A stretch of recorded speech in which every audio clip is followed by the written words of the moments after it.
Second. All in favor? Aye. Aye. Opposed? Good. I don't believe there are any citizen comments scheduled for this afternoon, so we will move into old business. Our chair, Sandy Brotherton, and I have talked, and there are several things under each item in the old business that she would like to follow up, but Deb is with us on Zoom. Hi, Deb. Hey, Deb. We're so glad you're here. The first item is water quality, and Jonathan was going to look into a few items, but he's away also. Doug, do you have anything to report? Yeah, I can address that. We met by phone or Zoom, and we had a lot of discussions about water quality, where to sample, and I think after a long discussion, we talked about refocusing the efforts. And also I'm going to do, because I just got the email out to the team earlier today. What I'm going to do is I'll just briefly hit the points, and then we'll let everyone get their comments in, then we'll talk about it next meeting. But what we felt is that the monitoring that we were proposing getting into, one, was looking to get potentially expensive. Two, there was a question of what do we do with the results, and what are the results going to tell us, and what, and then the third thing was, where really should our priorities be, because this could get pretty big. So we kind of narrowed it down and said, we did some sampling for coliform, so we should follow up on that and have an understanding of what the coliform issues are, if we can find some differentiation between animal and human fecal coliform. We can start finding some idea of where the sources might be coming from at that point. The other one, the ongoing, is understanding the water inflows and outflows. The septic systems, I think we've talked about that and the idea behind the septic systems, because it's becoming more and more a discussion point about water quality with the septic. And then the fourth was PFAS. So the four main objectives really is understanding our water systems here, following up on the coliform contamination, looking into the septic systems that we have on the island, and then following up on PFAS, working with Charleston Water, the Water and Sewer Commission, DHEC, continue to look at their results, continue to follow the regulations, but that's generally the direction we're recommending to go for the next, probably this year and next. Douglas, did you want to add anything from the meeting? No, just we're still kind of formulating the strategy, as Doug has talked about. There will be, I think, kind of from our perspective or from the staff's perspective, there will be a cost associated with any of them. And there is a certain amount earmarked in the budget for projects of this group. I suspect that really any significant cost would be outside of that, would be above that budgetary number. So there would need to be, we just need to go to council, explain the need, and have them consider an out-of-budget expense, and potentially, so a lot of this is going to hinge on the cost. If it's an expensive project, we may want to consider rolling it into next year's budget, kind of work on the strategy, getting it ready for next year and putting it in next year's budget. If it's a lower cost, then I think we could approach council about folding it in, starting it this year. We have some organizational work to do to get going in the direction we think we should be, but I think Douglas, it would be good work. who's in charge of getting such a structure or coming up with specifications for a project? Because if it's specific enough, I think there might be some grant opportunities in addition to getting it in the budget. But probably the budget's where it belongs, because this is going to be an ongoing thing. I think for right now, we figured it's going to be the members of the subcommittee. I've kind of stepped up and said I have time, and I've done things like this before. So I think we have to get one step further, which is, now that we've got these four priorities identified, just get further feedback from Jonathan and from Belvin and myself, and then come back to the general committee. And then from there, we can start to structure sort of a work breakdown structure, what we think each one looks like and what we might need to do it. So I think right now the subcommittee is volunteering to do that. Can you have that done by Monday? What's going on by Monday? It's next week. No, that's great. Something Based- with your experience. Yeah, I'm happy would to give do great that. input. So I think that's where we stand on water. Last time, I think water took up a little bit of extra time on the meeting, so I didn't want to spend too much time on it.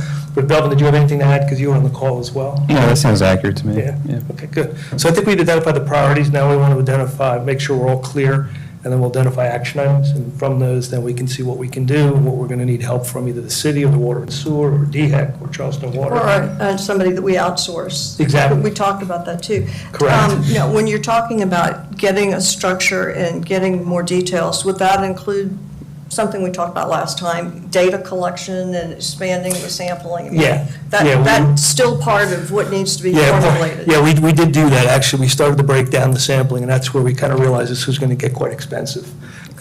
We started looking at the different parameters we wanted to do for the number of samples that we might want to do it for, and the number of outfalls that we might want to do it. We were starting to, get up in the $10,000 to $15,000 range, just in analytical costs, without any, we found out that the laboratory really doesn't provide any consulting services. They have a separate branch that does the consulting. That's kind of when we went from, needles started went from green and yellow flag to sort of this red flag, and we said we need to refocus the priorities, and so that's where we got there. And It that's sounds our like plan. it's forward progress. Does anybody else have any questions or comments to add to Doug's report? Then if it's okay, we'll move on to the next item on the agenda, which is climate action, and we're going to look to our expert in-house, Belvin, for a report on some of the issues from last time, and I don't know if other members of the committee have had time to read. Belvin just recently sent us an ordinance passed by Charleston City Council about leaf blowers, and I'll ask him to summarize that as well. Yeah, resolution, yeah. Not an ordinance. Yeah, so I was asked to come back with information on leaf blowers because the topic came up. And I want to highlight, for one thing, our only local example of action on leaf blowers comes from the city of Charleston. And after some research, they passed a resolution that is basically dedicating resources to transition the city's own leaf blowers to electric, I believe by later in 2023, later this year. I think they worked it around like the natural expiration date of some of the leaf blowers. But basically, the city will no longer be using gas-powered leaf blowers. The resolution also encourages all private users of gas leaf blowers to go off of it, and lists some of the health reasons to get off of gas leaf blowers. But it's basically, I think in terms of what you can do on leaf blowers, it's not the furthest, but it's a solid local example. There's an example from, I believe it's Chapel Hill, that set hours on leaf blowers, which is more of a quality of life move, saying you can't do it before 9 a.m. or after 5 p.m. or something like that. And all the examples of full-on bans of electric leaf blowers, of gas-powered leaf blowers, you won't find the South. In my research, I found that there are some California towns that did ban gas leaf blowers, Berkeley County, for example. And there are quotes from the companies, the landscape companies, saying, well, we just switched. Like in the end, like once forced to switch, they'll just switch to electric. And the thing is, like, electric leaf blowers do everything you need a leaf blower to do, essentially. And the technology is there. Just briefly on the health reasons to switch off of leaf blowers, they are, to have that powerful an engine and that light a container, it's a two-stroke engine that combines the oil and the gas in a single chamber, which is kind of medieval, and it means that it just puts out a lot of hydrocarbons, just raw, out into the local atmosphere. Is that the way lawnmowers work also, with the single chamber? I'll look into it. Lawnmowers are four-stroke. Okay, Yeah, most I am a lawnmowers, motorhead. I happen to know that. well, good. That is a unique, two-stroke engines are kind of an old, some boat. Old technology. Yeah, boat outboard, some are still two strokes.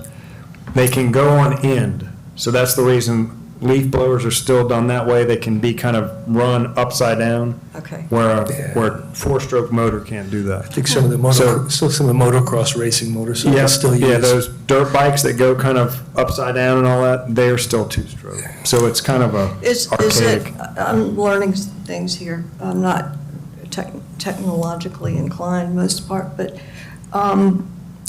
is it safe to assume that the two-stroke motors of the leaf blowers are more detrimental to health and environment than the four-stroke? Definitely Yeah. the environment. I mean, Yeah, and human health. I mean, the thing is, once you look into gas-powered leaf blowers, they're sort of cartoonishly unhealthy. Carbon monoxide, smog-forming nitrous oxides, carcinogenic hydrocarbons, and other air toxins are just spit out by gas leaf blowers. There's a study that found the hydrocarbon emissions from a half hour of yard work are about the same as a 3,900-mile drive from Texas to Alaska in a Ford Raptor truck. Whoa. Wow. So again, sort of, I always ask, Amazing. what happened to the rake? Same and the thing that broom. happened to, It doesn't happen. yeah. and one thing that And what about the noise pollution? Yeah, the noise. Yeah. pollution. right, which is In the a air. strong quality of life concern that I feel like most on the island will always sympathize with.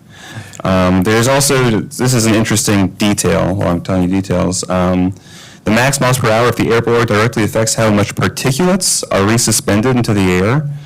And so 200 miles per hour is only slightly less than 230 miles per hour, but still 50% less fine particulates while still moving large items like leaves.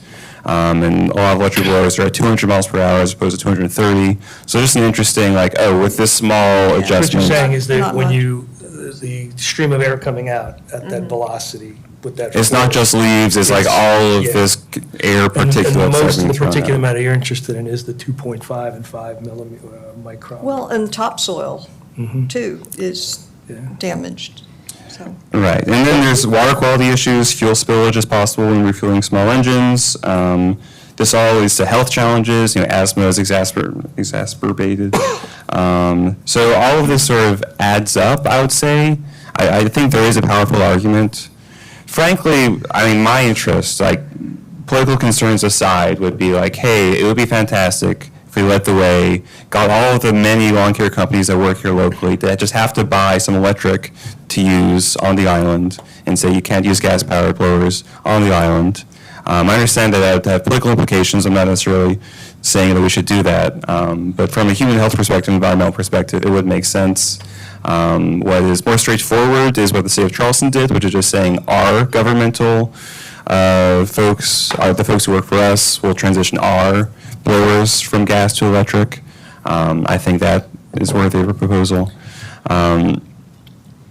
Do y'all have any other questions about leaf blowers or No, I what the think, city's done? I think the last thing you said would be the most interesting and probably the thing of immediate impact that we could have is making a recommendation that, and Douglas, maybe you know where DPW is and the city is on thinking about, replacing fuel use assets with electric assets. Yeah, and to add on to that, not just leaf blowers, but in your area, Belvin, we also talked about the possibility of converting our gas, fuel fossil powered automobiles and equipment to electric at some point, and also putting solar panels in the building. So those would all be sort of climate action things. And back to yours, Doug, how do we, or should Yeah, we? that's why I called it an asset, plant, property, and equipment, right? Yeah, That's what we're talking about. yeah. I know we talked Put about that this. forward from the committee. I think How we do you- talked about that once before. Recommendation. Right, just briefly on the electrification of the city fleet. The city of Charleston has that as a priority in their climate action plan. And actually, a couple months ago, unveiled 2 new electric vehicles that are now part of their fleet. And what I could do is I could ask the city to present at some point on their plan, their timeline, any challenges on the electrification of the city of Charleston's fleet, savings that they're getting, et cetera, et cetera. But it's something that, our local city has prioritized. I think it's a very feasible thing that the Isle of Palms could do. Any idea that if the city is are they shifting their fleet, their vehicle fleet to Yes. electric? Yes, So I so understood the kind of lawn equipment, but Yes. all of their vehicles, including kind of, the plan is to electrify the whole fleet. I'm not sure what the timeline is on that, which is why I don't want to come back with, ideally someone from the city to come and present on the details of that. I think that might be helpful. It would save us doing research. We could benefit, we don't have to follow what they do, but we could benefit from some of the research and discussion of the issues. But what do you suggest, So, well, Douglas, in just a terms couple of of- what comes from this committee going forward? so just a few observations, I guess. First, and I wasn't at the last meeting, and I think you probably talked about this, the fact that city council, at the request of one of the members, did consider an ordinance maybe 1 year ago, maybe 2 years ago, It was 1 year, because it's since I've been on the council. It was last year. so last year, an ordinance that would require, basically it would ban would ban gas-powered leaf blowers and lawn equipment. There was resistance to that, and it ultimately didn't get passed. So there's a little bit of history with the issue. Was that ban, anyone who comes in or just, okay. Yes. It was. I think it was island-wide. It was island-wide. It wasn't just contractors coming in. Right. So it was a little bit, and I guess what I'm hearing is that the city of Charleston's tact, and I think this was at the time, still their tact, but they are transitioning the city's own equipment now. Yeah, I think it's a lead by example. Yeah, You know. and the resolution said they were just going to encourage other people Yeah. and suggest. See, that's I think the The approach we can take. I think the only hammer that we could apply is if we let out contracts to landscapers or anybody, we could specify in our contracts that they have to use what type, they can't use gas-powered things. But I do think trying to take on the electorate on this is going to be a insurmountable task. Nobody's going to want their leaf blowers taken. But I think if we can get the city started as leading by example and move over any gas-powered assets to electric power, and perhaps our contracts, when we hire people, and try to encourage that in our contracts as well, that would be a good You mean first step. individual? I think if the city's Hiring letting out a gas-powered. contract and they're hiring someone in, they have whoever they hire, one of the specifications in the bid package may say you have to use you can't use any gas-powered equipment. So if Yes. somebody wants the business, they have to use electrical. So I could, I guess, add to that in saying that if the city were to adopt a policy of not using any got lawn equipment, we could probably do that pretty easily because we do so little of it. We don't internally use leaf blowers. We contract all of that out. So probably the most meaningful way that we could affect that would be to do it by our contracts when those contracts came up for renewal or for reconsideration. We do have a lot of mowers, and I don't know, when we do mow, and we have kind of tractors and heavier equipment, and I don't know if that would be, I will say they're all four-stroke motors, so they're not these two-stroke motors that I know are particularly problematic, but we also have been, and I've been in parts of meetings with the public works staff on the idea of electrifying the public works fleet. The vendors and the vendors of those machines deal in both. Mac is starting to make both, and we've talked to Mac, and there's another manufacturer. Their kind of salespeople are saying that the technology at this point is not to a point where they would feel great about suggesting or the city transitioning at this point. They do have clients that are doing it as kind of as to be a leader in that class. But we have forever kind of, whether it's good or bad, we get kind of 18-ish years out of a garbage truck. Our vendors know that, and they've said, the model that you all have typically used, probably you couldn't use with an electrified Yeah. fleet. So if you want to continue that model of really getting kind of the long last that you've historically gotten out of your fleet, they're recommending that we stay there, but they say that it's every year it's improving leaps and bounds, and soon it will be to a point where they can recommend it. We would, and Public Works would love to do it if, the eye is on it. It's very attractive, just from a fuel saving standpoint. It's a very attractive alternative. It makes a lot of sense. I mean, we're a 7-mile long island, so we don't have the kind of long hauls that a lot of these communities have. So we're kind of set up perfectly geographically for being able to make the transition. It's just that they're telling us that the salespeople don't think we'll get the longevity. Yeah. So if we wanted to do it, and that would be a little bit Typically do of it as a, an end-of-life policy, so when an asset comes up and it's time to replace it, you can always do an if-then. If there is a suitable replacement that is non-gas, then that our policy will be to start to deploy yeah, those. we're I kinda think there that's a good now. idea. But do we need to get anything in writing in a formal way as a recommendation from the committee? If nothing else, to publicize where we stand on encouraging people to go to electric when possible? And maybe People or the city starting with or- with the city, I think. We can't, I don't see how it's going to ever be feasible to come up with another motion and appeal to the council to outlaw gas-powered anything. But, again, I think it's something productive that can come from this committee. And like Doug said, to have a leadership and set an example and advertise that, the committee has suggested and the city has agreed that at the end of life of leaf blowers, they will replace with, start small. Well, so we don't really use leaf blowers, but we contract with folks to use leaf blowers, and that's something that could start immediately. I think maybe a recommendation that if we all agree is that the city ask all of their contractors to transition by a certain date to electric leaf blowers.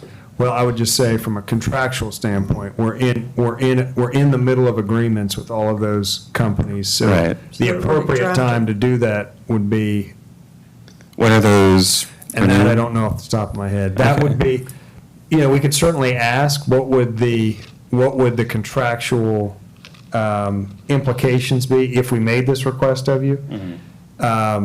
We could get that response kind of now. I think any chance of this going through council would need that kind of information. So, we don't want to pass something and then it's going to cost 3 times more to implement. Right. So I think, not that it would, but I think those questions are going to come up if we pass some resolution that says, we're going to require all city contractors to have electric leaf blowers. There's downstream impacts that certainly questions are going to come up what those are. So I think as many of those you can get answered now and take to council, the better chance it has to be, to pass a vote. Yeah. And I also, as far as electric vehicles go, well, I don't know if you know, I'm sure it's been done, but do you have any access to studies that show the economic footprint that a gas vehicle leaves versus that of an electric vehicle today? Yeah, the gas cost and maintenance. I could get my hands on some. Not so much at the environmental impact. Oh, yes. In other words, there's certainly the manufacturing and all that goes into electric car is the same, I assume, that's into a gas vehicle. So there's some environmental impact that leaves. There's the difference between burning the hydrocarbons that come out of gas versus the hydrocarbons that come out of generating the electricity that goes into that. there's disposal issues with batteries and mining of lithium and all those things. Yeah. I don't know if a study's been done, but. Yeah, there's information out there for sure that I could gather up. Because the thing is, yes, there are upfront environmental costs to electric vehicles, but the lifetime benefits of just like that much less gas being burned year after year after year adds up, I would argue, in a greater deal. And there are studies out there. Yeah, I'd be interested personally in it, and I'm sure that is, certainly if it ever got to a point where you're presenting something that we switch electric, even on our, garbage disposal equipment, that would come up. And I have another question. So the city fleet is our garbage vehicles.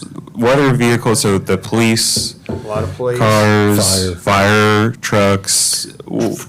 Fire kind of has all various sizes of trucks. Okay. Several big, a lot of little. Police is primarily just kind of they are specialized, but they are kind of a more traditional police car. Right. Public Works, the trucks that you're aware of, they kind of have various sizes of Packers and, A lot of golf carts, they're A lot of- mostly electric, I Yeah, guess. golf carts are electric yeah. vehicles. Yeah. We do have some gas-powered, the little ATV things. Some of those are gas. I think actually most of those are gas. But yeah, we have some golf cart type things. So we do have a wide range of size, style, vehicles. I don't know are we aware of police cars transitioning to? So that hasn't happened in the city yet, but that is obviously, a big That would be piece a of the big one. fleet. So I'll follow up on that because I remember looking at that a couple of years ago. I'm sure things have changed a lot since then. Yeah, when you think about, Teslas. an island our size, It's what do you pretty need cool. what do you need a high-powered vehicle for? And I know Pursuit from a top speed. Oh, yeah. They're very fast. I'd hate for chasing somebody off of the island and then the battery is all of a sudden no power. Just personal. But Belvin, these are great questions and discussion, and I think we ought to go forward. Would you mind, since you're our expert, to help us find out some of these research questions, what the environmental impact is, what the economic impact would be of converting from vehicles from gas to electric, what some other communities, their experience is, what are some of the big pratfalls, I guess, of doing that, so that we can be better equipped as a committee before we take any action. Yeah, I'd be happy to. But I Thank think, back to the point earlier, was I think we would want to make as a committee a recommendation, maybe outline a couple of bullet points as a recommendation to the council, or a suggestion or something, I think is what we do.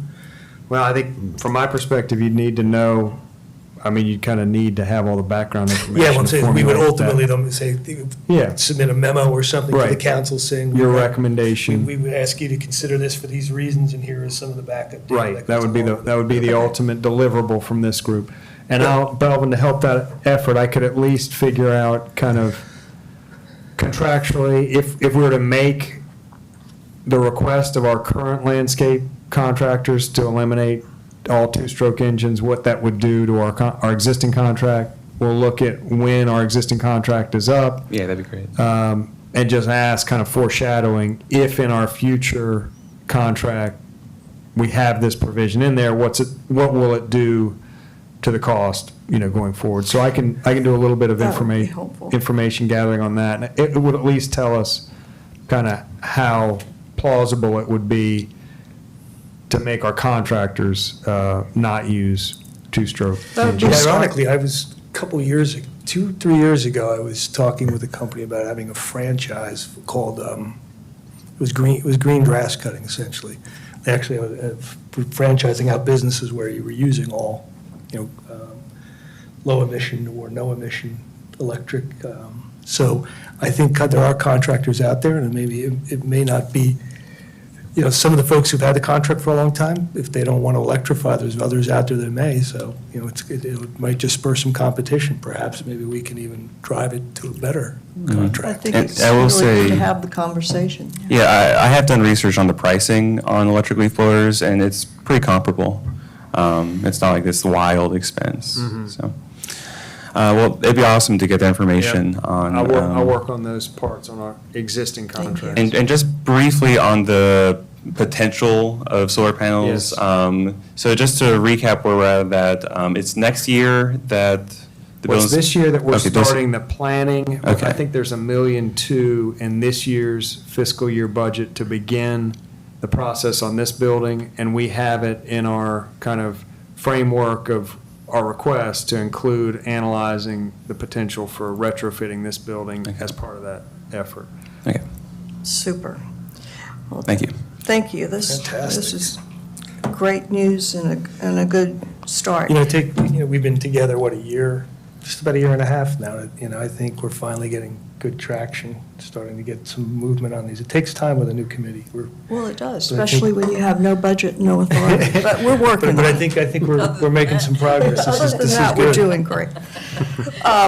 So that we won't make this meeting too long on a hot afternoon, I'm going to ask our famous turtle lady, Mary Pringle, if she will give us some updates on wildlife and native plants. Oh, well, I was talking to one of the council members today about the renourishment that it's going to affect the turtle nesting at the south end of the Isle of Palms from Fifth Avenue down to Breach Inlet.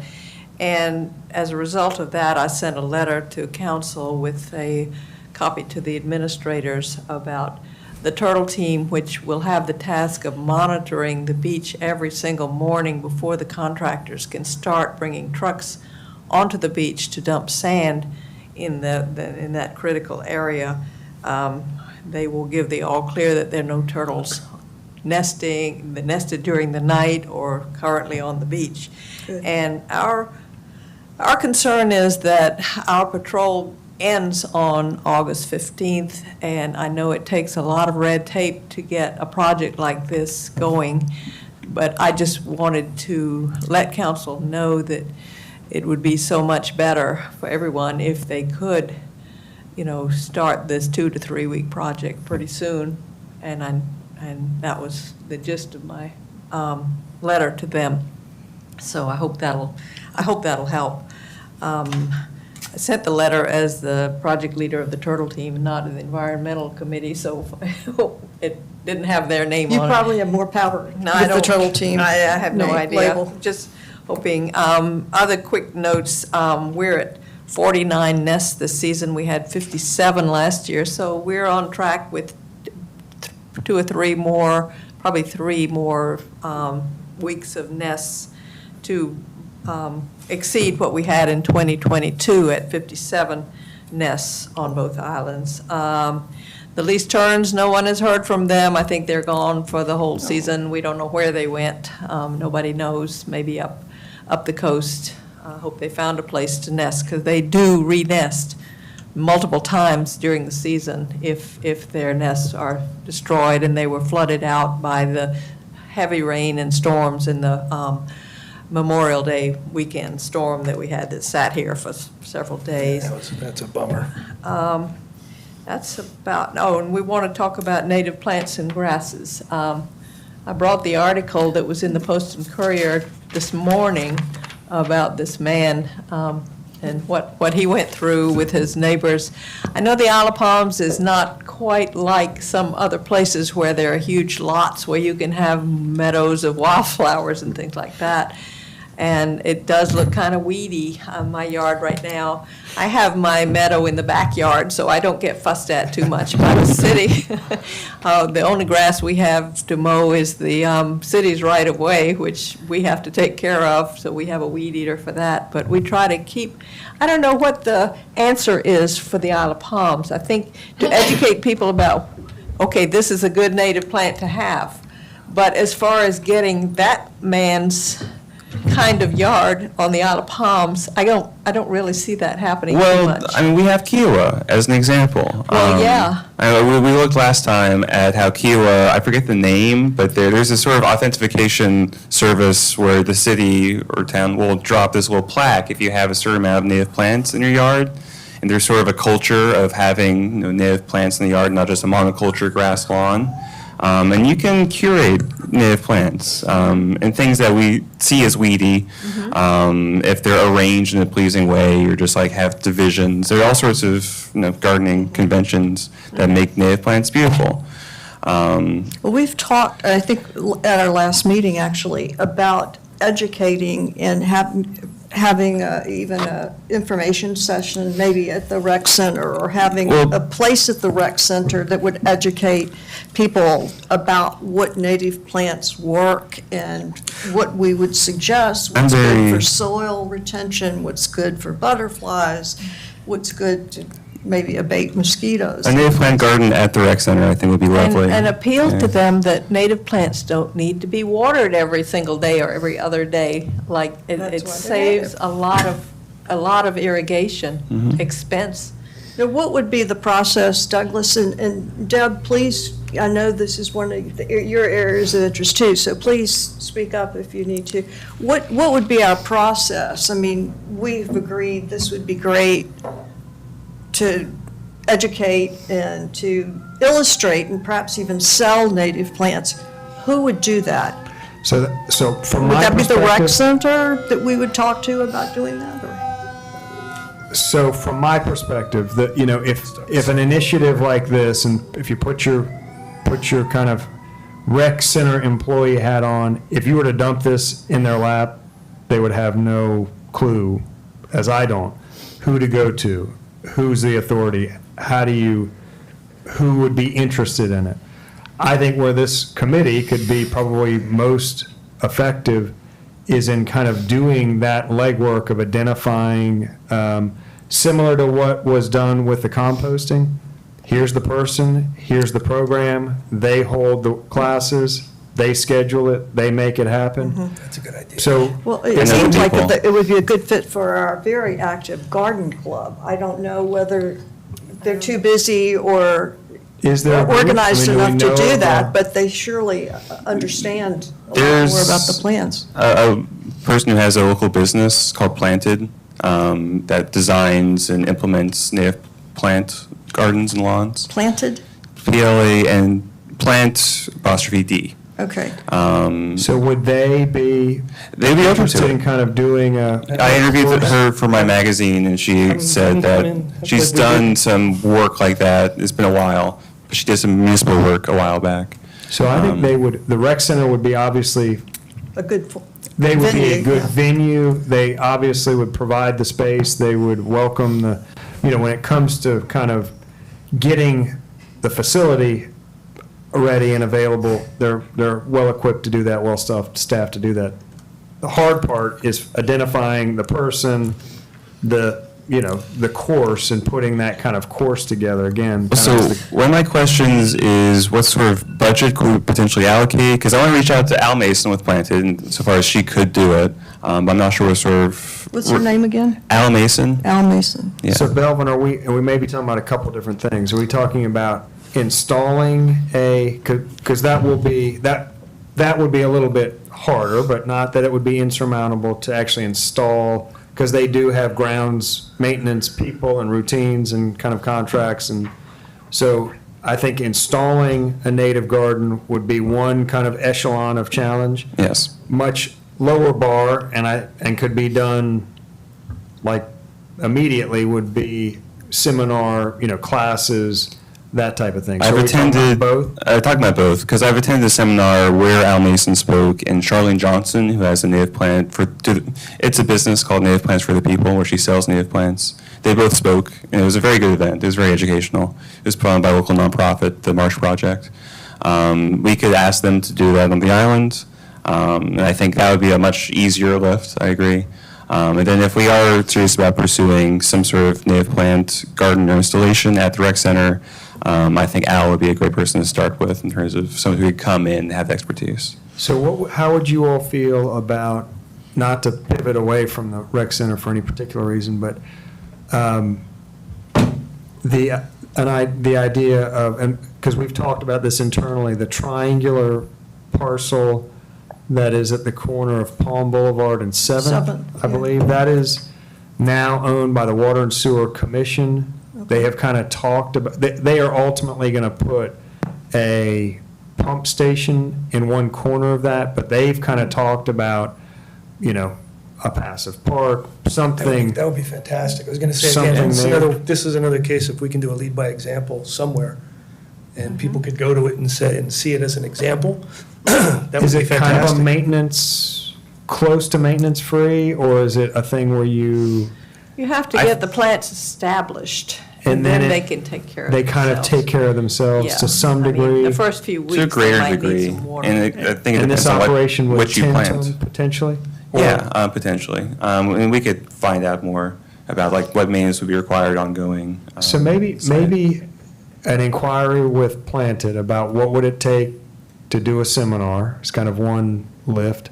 The other question would be, you know, and I don't know what an appropriate size would be, but some, what is it, 30 by Manageable, a 30? good place to start, Yeah, kind of a starting Not a field. example pilot plot at either, and I don't think they would have it doesn't seem like there'd be a price difference between it, whether they do it at the rec center or at the Seventh Avenue curve, but, or triangle. But those two sites, I actually, in my mind, feel like the Seventh Avenue triangle kind of fits a little bit better, because it is just a little bit more of a passive, where the park is very, you know, they're kind of have their low lawns and they have their methodologies, but I think either would probably work.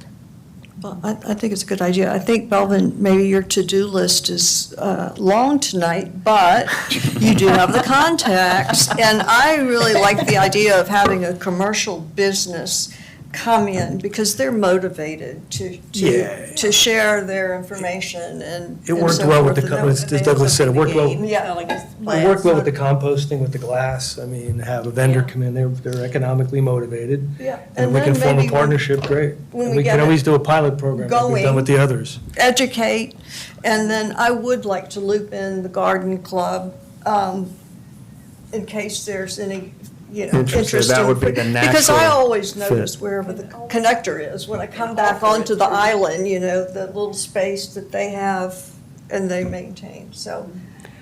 I Well- could see that going to maybe, say, to the Carmen Bunch Park or to. That's some- another good one. She wants to say Deb, something. Deb, I'm sorry. Can you hear us, Deb? Can y'all hear me? Yes. Yeah. Sorry. Okay. No, I just wanted to add that I did speak with Charlene Johnson with Native Plants to the People. Melvin gave me her information, and she is very interested in participating in our farmers market. Great. The first one she's available to do is in September. She's dog sitting. Here, here. So that would be a vendor of plants, Yes. that Yes. contact?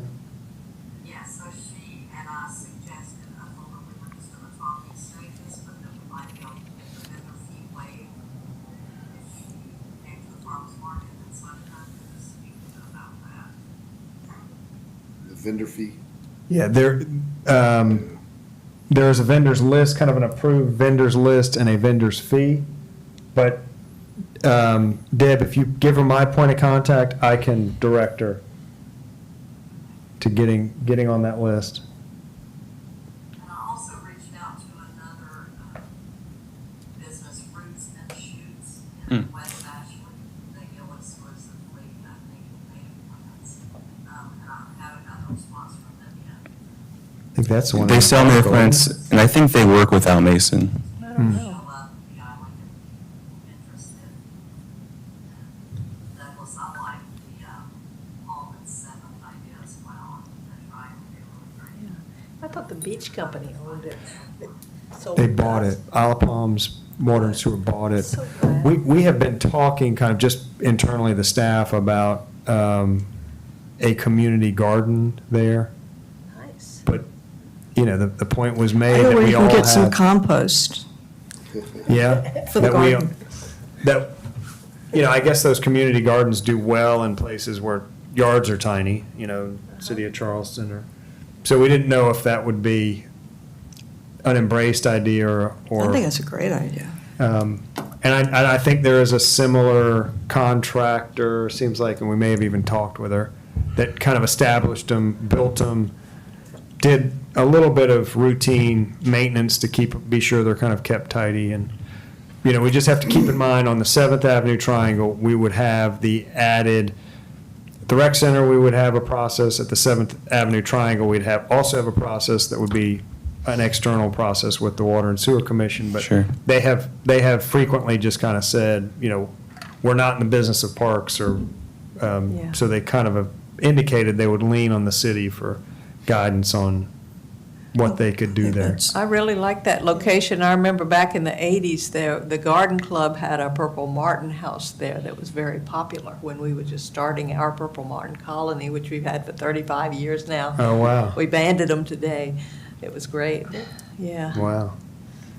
Deb, do you have anything else that you need to tell us about native plants? Appreciate your input. There might be a little lag.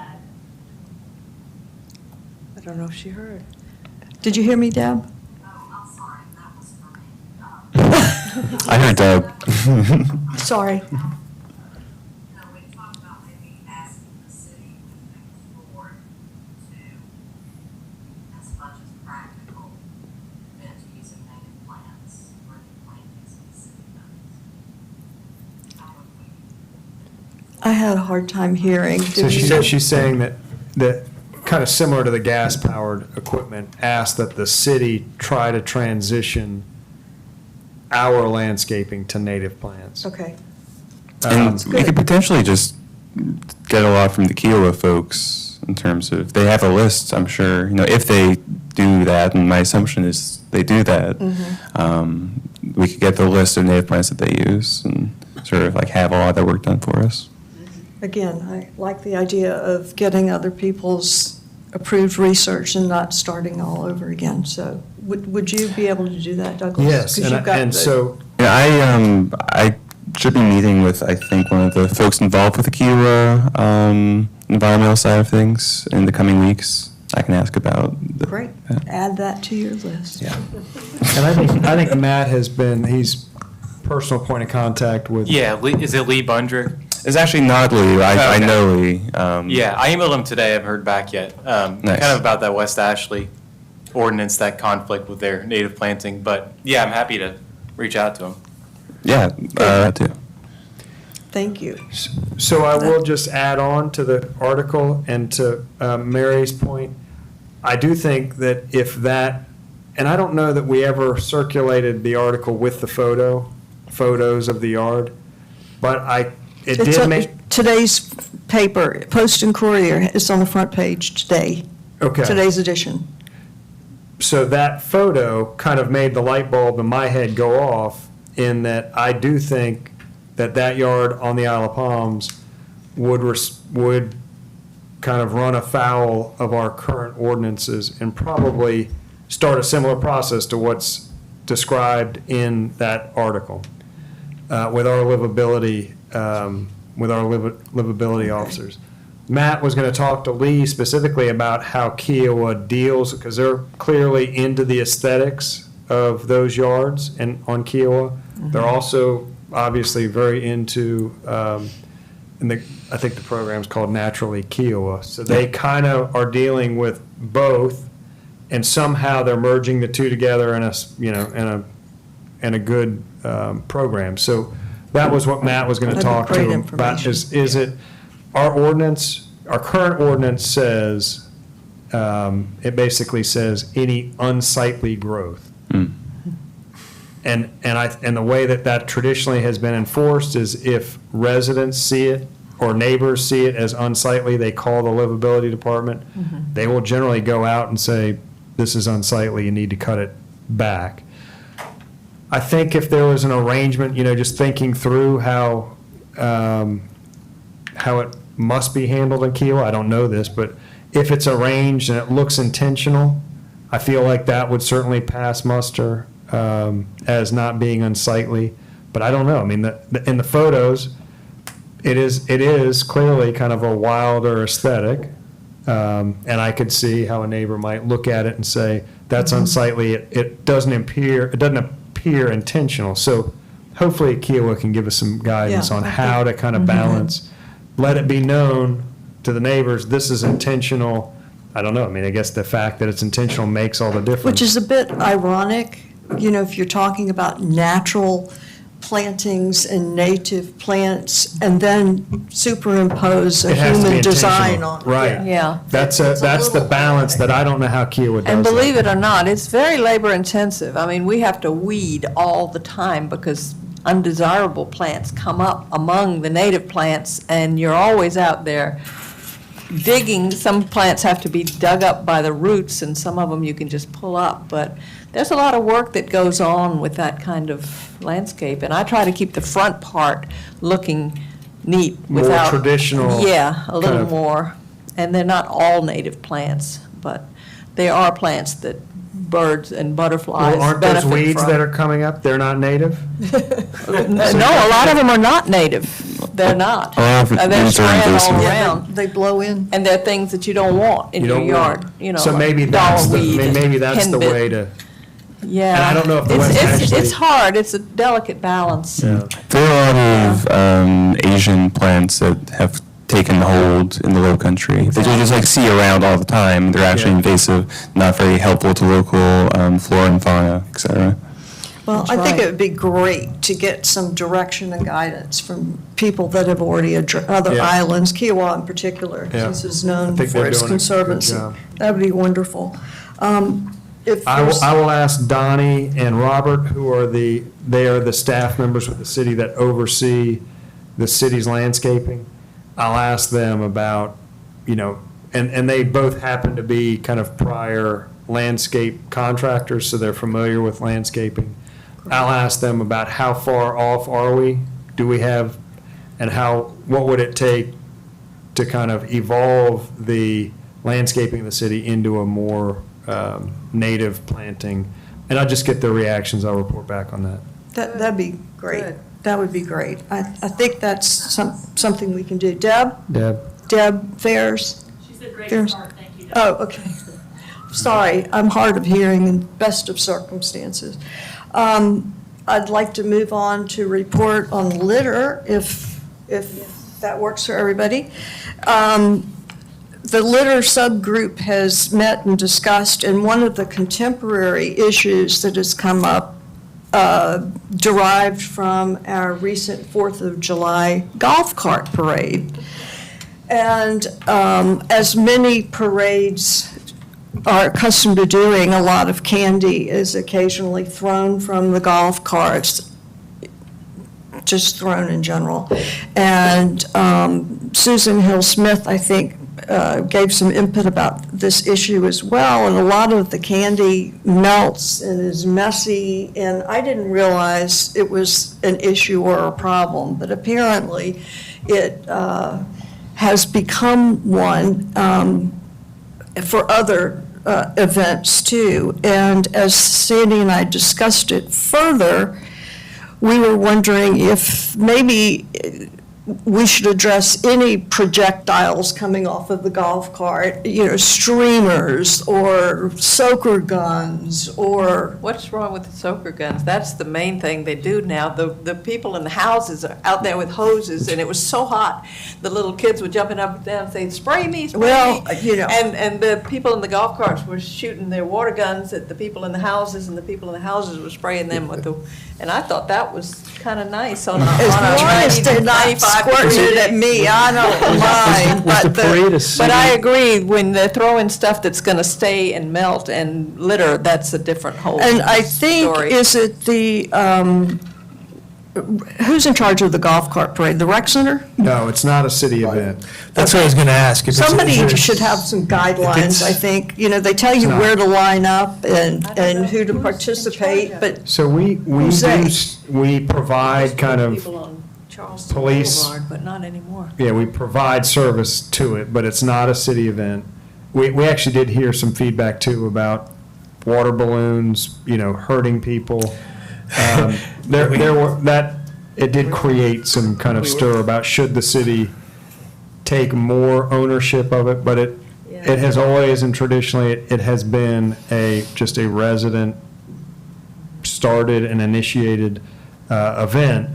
So I think there would be some resistance to taking over the event just from that, you hate to take away something. Would it help perhaps before the event to publicize, or welcome people to participate with these requests in mind? Please don't throw candy or water balloons, which are. I guess in my thinking of Litter. if the problem is the litter after, I mean, I guess my thought would be we would just require that after the event, that the organizers follow back the trail and do a complete sweep of. But who are the organizers? Do we know We do that? know we know who Okay. the organizers are. We could certainly kind of make that expectation that don't just, once you're over the finish line, then go on, home and assume it's all done. Actually circle back and clean Do everything they have up to get a again. permit to do it? Yeah. Yeah, so it should be written into the permit, be contingent on the permit, and if. Clean up. If they don't clean up the next year, you don't give them a permit. I thought most of the candy was There has to be- grabbed by there has the to be some- kids, there has to be but some maybe some of it's accountability. missed. I Because, guess it depends most, if the city Yeah, sponsors the where they're not parade, the usually city's throw gonna go in candy and clean unless up. they see a bunch of kids. But if they're doing it, it's a private event, then I think it should be a condition of their permit. If you want the event, the Yeah, organizers. I think we can do that. Yeah. Mary, I what think was that would be the way your- to do it. That might be a good idea. Yeah, I think we could, at a minimum, just Easy fix. either require, one way or another, require that the organizers circle back after the parade and clean up whatever's left. Yeah. I'm a former compliance, You put know, it it in the would be- permit. It would be clearly the public right-of-way. When you get onto private property, it would be improper to tell them to go onto private property and clean up, but at least the public right-of-way. Well, I also think encouraging participants before there's litter might be helpful. It may just be an awareness, water balloons may be fun, but if the balloon material, whether it's rubber or something else, is left on the ground, that's a problem with litter, and animals could ingest it, or it's problematic. So I'd love to see the problems averted before we get heavy-handed about requiring a cleanup, but perhaps do both. I think you put it in the permit, it's a condition of the permit, and you can even add an inspection afterward by a city official to sign off that they've completed their obligations. Certain things, human behavior is not going to change. You have to do an enforceable thing, and I think for this one, you have, if there's a permit, put permit conditions in there and an inspection afterward. And if they don't, if they want the parade, they'll do it. Well, let's see, hopefully that will help. Again, I'm watching the clock. Or there's a fee, and the fee goes to pay the city for going out and doing a cleanup, which, that's even worse. The city's But got I'm a just- lot I'm just- to I'm just- clean up yeah, I'm just after saying, 4th but of if, July anyway. Otherwise, you charge them a fee for having the parade, and that money goes towards a cleanup. So there's a couple different ways you can do it. You don't want to start banning substances that people are just going to start thinking we're a no-fun island, NFI. Yeah. We don't want to be that. I'm okay with that. Okay. And balloons. Good ideas all, and Douglas will get back with us on Yep, I will, on what we need to do as a Yeah, follow-up. I'll reach out to the police chief about how to Again, push down a requirement that they deal with the mess that's created. I didn't realize it was such a big So problem just until. I know it's getting a little bit, just a quick sidebar, you talked about the water balloons. So we were pulling up behind a golf cart that was going to the parade, and they had a clear plastic bin all filled with water balloons. Oh, boy. Okay, with the time we have left, Douglas, do you have an update for us on the sea level rise Not- adaptation Don't really have RFP? much of an update other than to report that a contractor's been selected Oh, and good. council has agreed to enter into that agreement with Seaman and Whiteside. So that process is officially kicked off and Great. the snowball is rolling down the hill on that one. So I do expect that as part of that contract, that group would come, those consultants would come here and just pick your brains about, what you see as vulnerabilities and their, as they work through that process, I'm sure they're, part of what they're doing is identifying stakeholders, and we're going to suggest to them that this group is a key group of stakeholders that they should be engaged with. It's going to be a pretty quick, it is a pretty low-cost plan. It's not going to be, you see some of these plans that are 400 and 500 pages and very dense with projects and things. It's not going to be that. It's kind of a quick sketch, higher level, I would say, of here's the kind of low-hanging fruit that we think you could start working on quickly and easily. So that'll be starting to move forward, and you guys will be part of that process. What's the start date projected to be for this contract?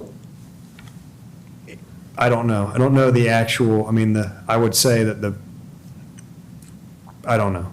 Okay. Be quick. It's a. Soon, though. Yeah, it's You think- soon. yeah. The agreement's been executed, and it is again, it's not an enormous project, so I think it'll be soon and fairly quick. I would say a total duration of about 6 months. Okay, thank you. Is there any other new business that needs to be brought forward? I have some miscellaneous housekeeping business. This time last year, our committee decided to take August off as a meeting, which Douglas has told me many of the standing committees do. And I don't know, and please correct me, but I don't know of any imminent projects that we're doing that need reporting on. So I'll just bring that up for discussion. Do we need to have the August meeting? So I think the water quality group could have a report. I think if there is a report, we could just circulate it via email.